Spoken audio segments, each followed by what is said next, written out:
কোনো এক দেশে নওশের নামে এক রাজা ছিল। সৈন্য সামন্ত, হাতি ঘোড়া, ধন সম্পদ তার কোনো তুলনা ছিল না। অঢেল সম্পদ, বিশাল সেনাবাহিনীর অধিকারী এ রাজার মনে বেশ অহংকার ছিল। পার্শ্ববর্তী রাষ্ট্রের ছোটোখাটো রাজা বাদশাহদের সে মানুষ বলে মনেই করত না। তার ছিল এক অপরূপা সুন্দরী মেয়ে। একদিন প্রতিবেশী রাষ্ট্রের প্রধানমন্ত্রীর ছেলে রাষ্ট্রীয় কাজে রাজা নওশেরের দরবারে আসে। পথের মধ্যে রাজকুমারীর সাথে মন্ত্রীর ছেলের সাক্ষাৎ হয়। দেশে ফিরে গিয়ে মন্ত্রীর ছেলে তার পিতার কাছে রাজা নওশেরের মেয়েকে বিবাহের কথা বলে। মন্ত্রী ছেলেকে বোঝানোর চেষ্টা করেন যে সে বাদশার মেয়ে। বাদশাহ নওশের তোমার মতো সাধারণ একজন মন্ত্রীর ছেলের নিকট তার মেয়ে বিয়ে দিবেন না।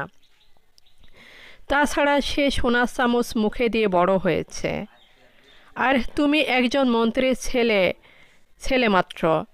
তার চাহিদা তুমি পূরণ করতে পারবে না, ফলে সংসারে দুঃখ দুর্দশা নেমে আসবে, জীবনে কখনো সুখ পাবে না। তুমি এ মেয়ের কথা বাদ দাও, আমি তোমাকে অন্য জায়গায় ভালো ও সুন্দরী মেয়ে দেখে বিয়ের ব্যবস্থা করব। কিন্তু মন্ত্রীর পুত্রের একই কথা, সে রাজকুমারীকেই বিয়ে করবে, অন্যথায় সে আত্মহত্যা করবে।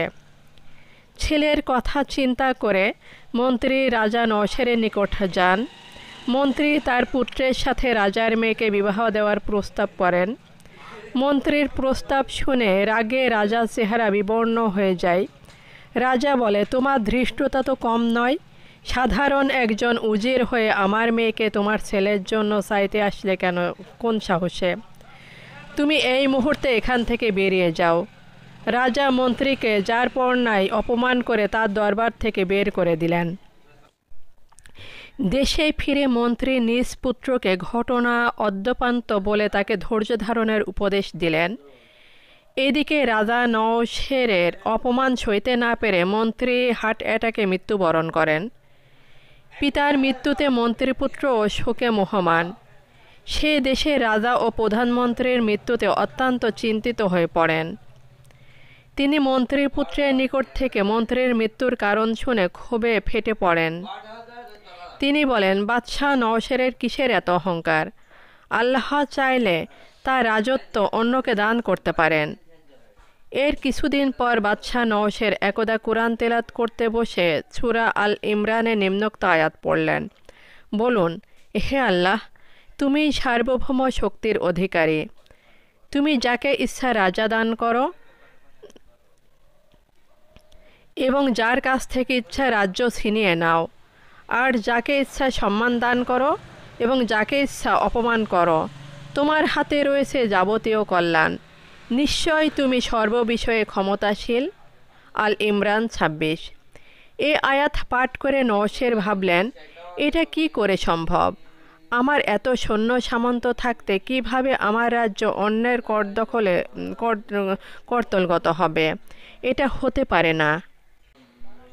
কিছুদিন পর রাজা নওশের পার্শ্ববর্তী রাজ্যের একটি এলাকা দখল করে নেন। একদিকে মন্ত্রীর মৃত্যু, অন্যদিকে রাজ্যের জমি অন্যায়ভাবে দখল করায় ওই দেশের বাদশাহ নওশেরের উপর ভীষণ ক্ষুব্ধ হন। নওফেল তার বন্ধু রাজা পারভেজের সহযোগিতায় নওশেরের দেশ আক্রমণ করেন। যুদ্ধে বাদশাহ নওশের পরাজিত হন এবং সপরিবারে বন্দী হয়ে বাদশাহ নওফেলের নিকট নিত হন। যুদ্ধে অসামান্য বীরত্ব দেখে এবং মন্ত্রীপুত্রের মনোবাসনা পূরণের জন্য রাজা নওশেরের কন্যার সাথে তার বিবাহ দেন। বিবাহে উপঢৌকন হিসেবে বাদশাহ নওফেল মন্ত্রীপুত্র আনজাসকে নওশেরের রাজ্যের প্রাদেশিক গভর্নর নিযুক্ত করেন, আর মন্ত্রীপুত্র আনজাসের শ্বশুর হিসাবে বাদশাহ নওশেরকে মুক্ত করে দিয়ে যেখানে ইচ্ছে অবস্থানের সুযোগ দেন। রাজা নওফেলের এই মহানুভবতায় বাদশাহ নওশের ও মুগ্ধ হন। তিনি মুক্ত হয়ে আবার একদা কুরআন তেলাওয়াতের সময় সূরা আল ইমরানের ওই ২৬ নম্বর আয়াত পর্যন্ত পৌঁছেন। তিনি এই আয়াত পড়ে কেঁদে আল্লাহর নিকট তওবা করেন এবং বিশ্বাস করেন যে মহান আল্লাহ অসীম ক্ষমতার মালিক। তিনি ইচ্ছা করলে যে কোনো সময়ে বাদশাহকে ফকির ও ফকিরকে বাদশাহ বানাতে পারেন। শিক্ষা: আল্লাহ যাকে ইচ্ছা রাজত্ব দান করেন এবং যার নিকট থেকে ইচ্ছা রাজত্ব ছিনিয়ে নেন। তেমনি ধন সম্পদ, বিত্ত বৈভব, প্রভাব প্রতিপত্তি, মান সম্মান যাকে ইচ্ছা দান করেন, কিন্তু তা পেয়ে অন্যের প্রতি অত্যাচার অনাচার করা অনুচিত।